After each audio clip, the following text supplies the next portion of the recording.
Christ-centered versus church-centered. Siguro marami ng Christian leaders ang nakakapansin, nakakaramdam na yung dati nilang church, Christ-centered, pero dahan-dahan nagiging church-centered. Halos magkatunog pero there are words apart. Christ-centered, nakasentro kay Jesus Christ. So lahat ng ginagawa natin is about for Jesus, to lead people to know Jesus, to make Jesus known to people, to take care and to disciple and to mentor and to help people to grow more on Christ. That is Christ-centered. Now, church-centered is you are doing a lot of things for the institution. Para madagdagan yung bilang ninyo, para yung upuan ninyo is ma-fill up, para hindi naman aalog-alog every service. Nakasentro sa paglago ng simbahan, hindi yung paglago ng mga tao sa pananampalataya kay Jesus Christ. And this is a sensitive topic because siguro narinig nyo na yung leaders ninyo na nagsasabi na ang isang punong simbahan ay faithful na simbahan. That could be true, pero napakadali lang ma-confuse ng isang Christ-centered church sa isang church-centered na church. And that's what I want to talk about for this video. Because here's the truth. You can give your whole life to the church and lose your grip to the one it was built for. Naranasan ko to. So I'm not talking about a specific church.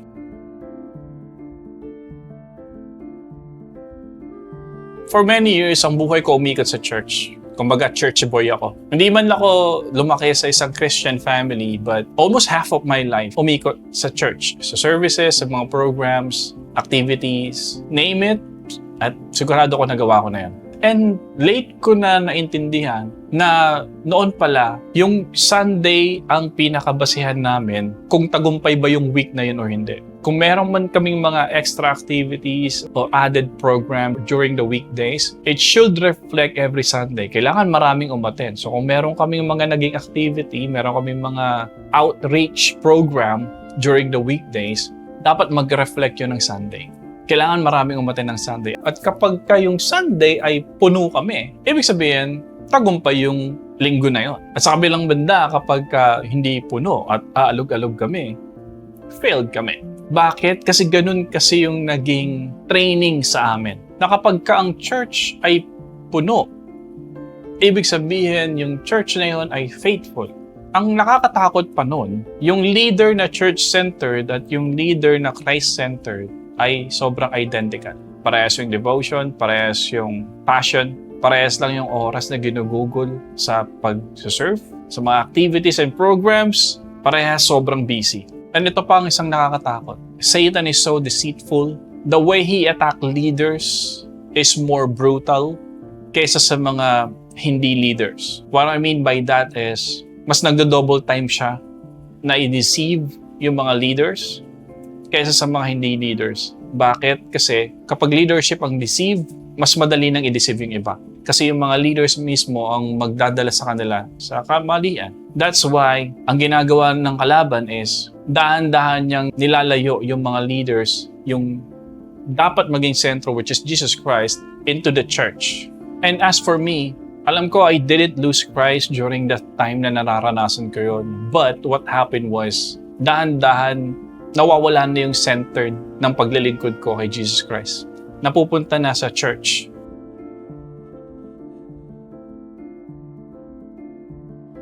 At ito yung pwedeng mangyari kapag ang isang Christ-centered dati ay naging church-centered na. Nagbabago na yung chine-chase mo. Nakabantay na tayo lagi sa bilang. Meron pa yung mga nagbibilang na nagkukumpara ng every Sunday service kung ilan yung umattend. Yung iba pa nga every services kasi may morning service, may afternoon service, may evening service. May mga comparison pa yan. E naalala ko dati, mayroon kaming meeting after ng buong araw ng service. Ika-gather kami and then tatanungin kami, bakit konti lang ng umattend ng morning? Bakit konti lang umattend ng youth service? Bakit konti lang umattend ng evening service? Hindi ko lang kung nangyari rin sa inyo, pero nangyari sa akin. And again, hindi naman yun masama. Maganda naman talaga na nakikita natin na madaming uma-attend, maraming nadadagdag sa member ng church. That is not bad. Pero kapag yun na lang ang naging focus natin, dun na nagkakaroon ng problema. Kasi ang totoo, pwede ka naman maging member ng church kahit hindi ka follower ni Jesus Christ. Kasi kung ang magiging concern lang natin is kung nadadagdagan ba yung member ng church natin without even thinking na kung talaga bang tinanggap nila si Jesus Christ as Lord and Savior sa buhay nila, doon nagsisimula yung problema.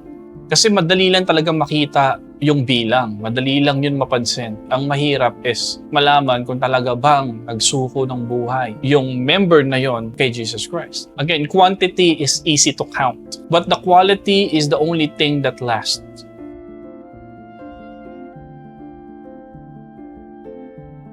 So nangyayari to hindi dahil yung leaders mo ay fake or corrupt or scam or fraud. It's actually something very human. We drift towards something that we can measure. Lalo na sa leadership, kapag kami mga reporting, importante, alam mo yung bilang. Maganda sa chart na nakikita mo na lumalago weekly yung attendance. Something na kaya mo i-measure, something na kaya mo i-count. At syempre, kapag nag-i-increase ang bilang, mas dumadami kayo every week. You feel like that's a win. But then again, if you gonna ask, ilan yung talagang nagsuko ng buhay kay Jesus Christ on that week? Can you number it?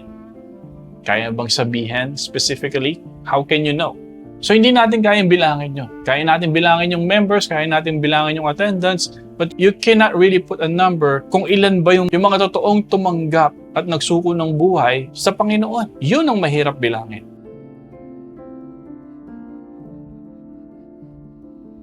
So kung ang pakiramdam mo is hindi na si Jesus yung center ng church ninyo, or ikaw mismo, hindi na si Jesus yung center ng heart mo, ito yung gusto kong sabihin sa'yo. Hindi kita ini-encourage na i-confront mo yung leader mo, i-rebuke mo yung leaders mo. Hindi rin kita ini-encourage na umalis ng church or ng ministry mo. Hindi rin kita ini-encourage na i-police at bantayan yung mga motive ng mga leaders mo, or i-question yung motive ng mga leaders mo. What I want to say is, ikaw mismo, make sure na yung puso mo is Christ-centered. Kasi kung napapansin mo na yung church ninyo or yung leadership ninyo is hindi na Christ-centered, nagiging church-centered na, lalo mong bantayan yung puso mo.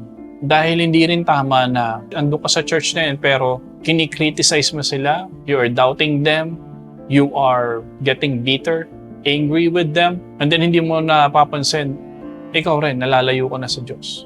Kaya this video is not for your church or for the leadership where you belong in. This is for you.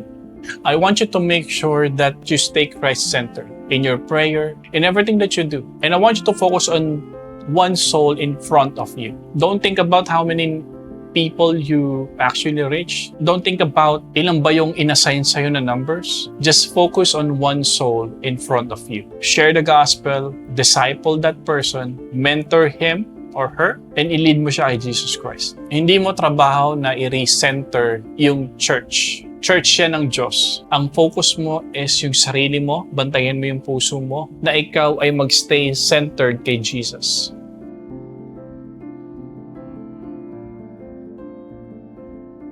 And here's the thing that I had to learn in a hard way. Na hindi pala parehas na kapag nadala mo yung tao sa church, nadala mo na rin siya kay Jesus Christ. Madalas hindi ganun. And madalas nagiging reason ko na lang siya to say that I did something, that I fulfill a task. And sad to say, yun din yung karaniwang chine-check ng mga leaders. Na kapag may nadala ka sa church, mainit ka sa Diyos. Most of the time, it's just a facade. Pakitang tao na lang. And that's who I was before. The church is a means, not the goal.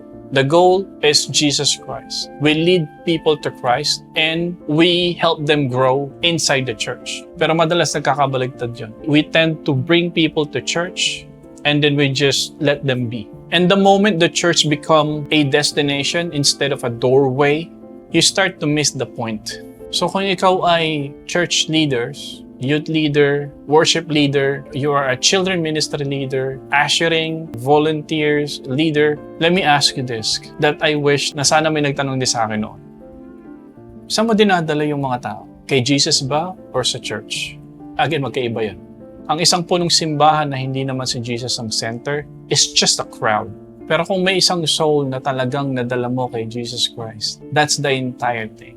Remember the story of the 99 ships? Tapos may isang nawala. Ginawa ng shepherd is iniwan niya yung 99 and then hinanap niya yung isa. At yung nakita niya yung isang nawawala, grabe yung kanyang pagdiriwang. And that's the heart of God. Hindi naman porket iniwan niya yung 99, wala siyang pakialam doon. He loved the crowds. Pero ang sabi doon sa Bible, mas magdiriwang ang Diyos, mas magdiriwang ang kalangitan na maibalik yung isang taong nawawala. Yung isang lost soul, magbalik loob sa Diyos, kaysa doon sa 99 na hindi kailangang magbalik loob sa Diyos. And that is the church. The 99 is the church. You already have them, gathered them in one building. Focus on one soul in front of you. I'm not perfect. I'm not above any of this. Maraming taon din na naging ganito yung pananaw ko. But now I'm coming back. If you're watching this video and you want to keep Jesus at the center of your life, walk with me.